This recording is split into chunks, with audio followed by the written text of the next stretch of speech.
Hello, friends, and welcome back to Stories About Entitled People. Today we have a brand new set of great stories for you to enjoy.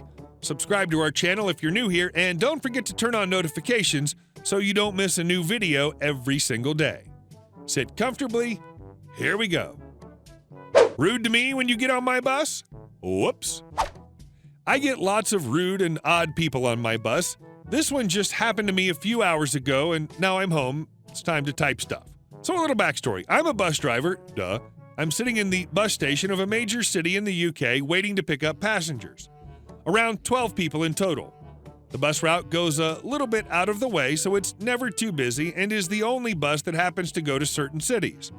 I used to work in childcare and the hotel industry, so I'm pretty used to dealing with people. Cast. Me. The bus driver person who always looks miserable but is really just paying attention to the road. AP. A-hole passenger. AP boards on her phone. She's a middle-aged woman in very expensive garb and idiotic sunglasses. She continues her conversation a little bit whilst I watch her before addressing me swiftly and angrily. Does this bus go to A-hole Road in Wankerville? We go to Wankerville, ma'am, but not A-hole Road. You'd need to walk about 10 minutes to get there. Fine. How much? Would you like a single or a return, ma'am? A return, obviously. Does it look like I'm going to walk there? All right, one return to Wankerville, $4.20, please. She pays with a 20, making sure to pull out a 5, and then the 20 after she pays for the ticket. It's worth noting that Wankerville is in the Zone A area, along with this city, but this bus goes all the way to Potato Land, which is in the Zone B area. She has a Zone A ticket. This is important later to the pettiness. She takes her ticket and huffs whilst counting her change out in case I shortchange her. Tell me when we reach Wankerville, because I don't know where it is. As long as I remember, ma'am. She sits down in a huff and I depart. When people ask me to let them know when we reach somewhere, I always respond with, as long as I remember, as this gives me some cover in case I forget, because we do legitimately forget. As I'm driving along the bus route, I can hear her loudly complaining on the phone about how it smells in here and how she's on a peasant wagon. Yes, really, and other obnoxious things. She makes a comment about me and other passengers. It's annoying, but happens. Not much to be done. We reach the outskirts of Wankerville, and I'm totally fed up with this woman, so I decide a little bit of petty revenge is in order. Wankerville is a tiny hamlet, maybe 30 houses along a short stretch of road, very easy to miss, and so I miss it. I continue driving another 30 minutes to an area that's in Zone B, just after the other bus passes me coming the other way.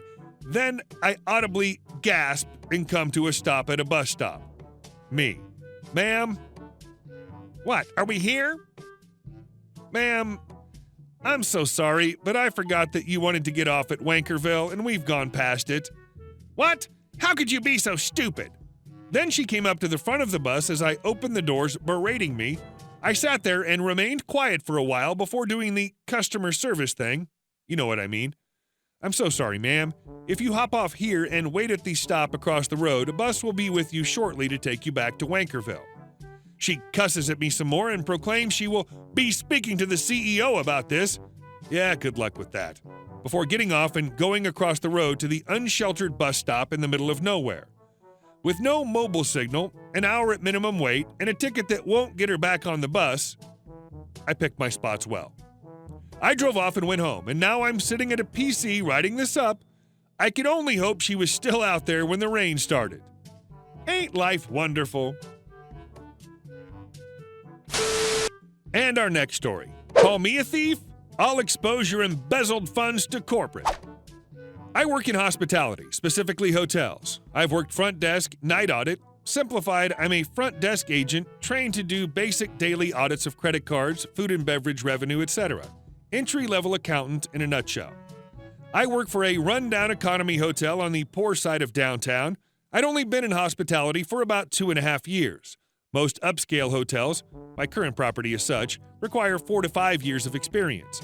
I made a decision to specialize, seek out, night audit jobs as it provided more opportunities.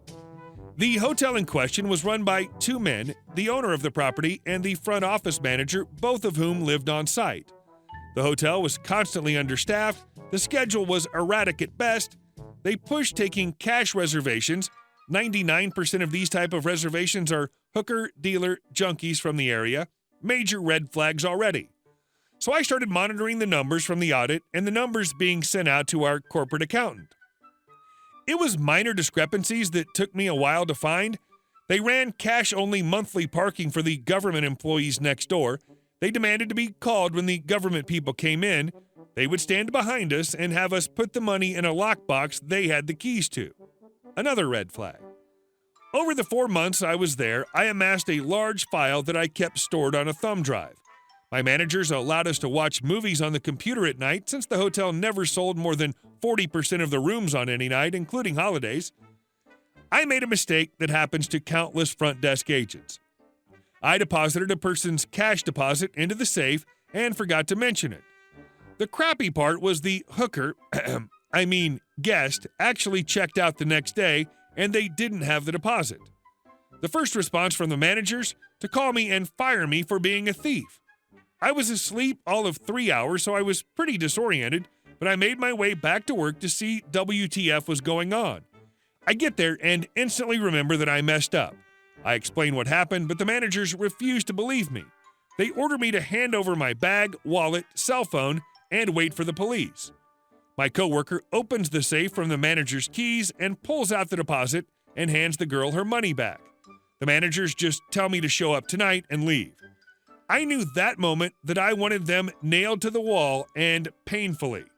So I searched the company email directory for my chain and found the chairwoman and VP of accounting and emailed them every single file I had in PDF side-by-side images of every invoice they doctored. I mentioned everything I could and the theft incident.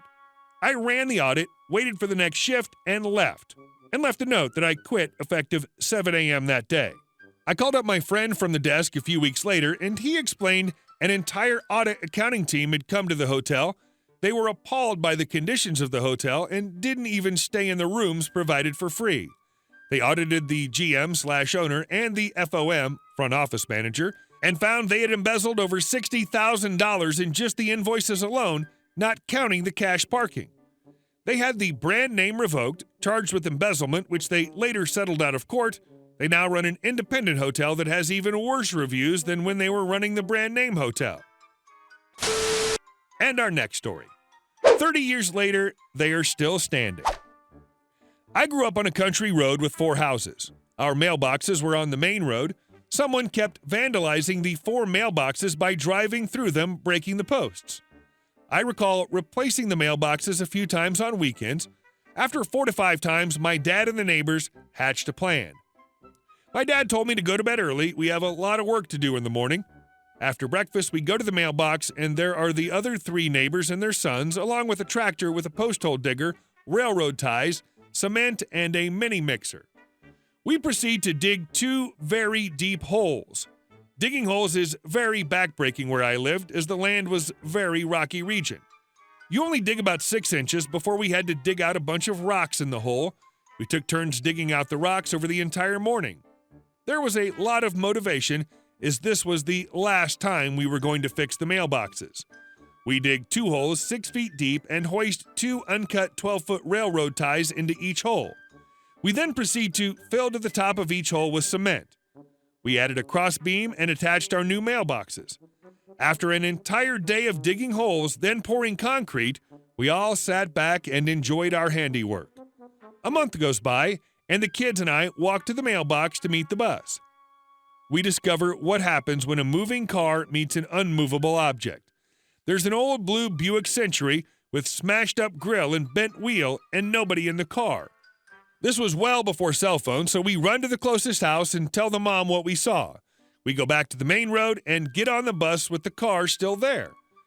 We find out later the highway ticketed the driver, 14-year-old kid, and towed the vehicle.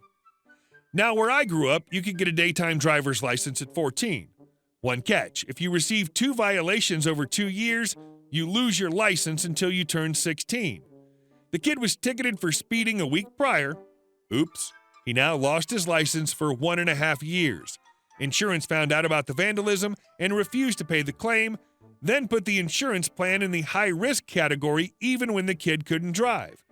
The kid's dad tried to fight it by saying the mailboxes were not legally built. Turns out mailbox construction is set by the state and county, and our state and county did not have any regulations on county mailboxes. I smile every time I go home. After 30 years, the indestructible mailboxes are still standing. And our last story. I can't use my cell phone? So I used to work at a shipyard in San Diego as a machinist. Some of my bosses were real jerks, too. Recently, there'd been problems with people using the phones at work, texting, playing games, etc., so they were really cracking down on that. The thing is, being the low guy on the totem pole, we aren't issued radios or company phones, and the shipyard is huge. So when finishing a job, we would normally call our supervisor for the next job details. Anyways, one day during my second 10-minute break, I was using my phone. D-head boss, Jay, sees me from half a football field away and storms over. "Hey, what the F are you doing? Why the F are you on your phone?" "Jay, it's break time right now, and I don't give a F. You do not use your phone during work hours." Okay. You can probably see where this is going. If they don't want me using my phone no matter what, I will comply. Several days later, my direct supervisor, A, who is one step below Jay and also a total D-head, is scrambling around in the early morning because he's late to a meeting.